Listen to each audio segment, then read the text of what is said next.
Hello friends, আজ আমি আপনাদের বেগনি করে দেখাচ্ছি। তার জন্য নিয়েছি বেসন, এবার তাতে দিয়ে দেবো একটু খাবার সোডা, একটু নুন,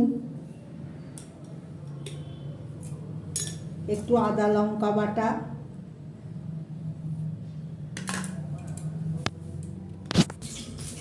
এরপর এতে আমি 1 চামচ চাল গুঁড়ি আর একটু পোস্ত ছড়িয়ে দিলাম, তাতে বেগনিটা এই দেখুন আমি বেগনি ছেড়ে দিয়েছি।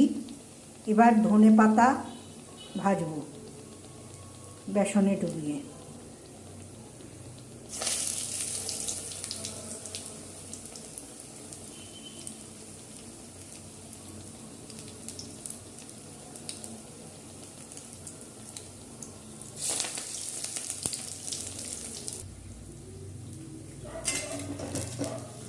এই দেখুন এবার আমি বেগনিটাকে একটু উল্টে দিলাম, ধনে পাতাটাকেও তাই একটু উল্টে দিলাম।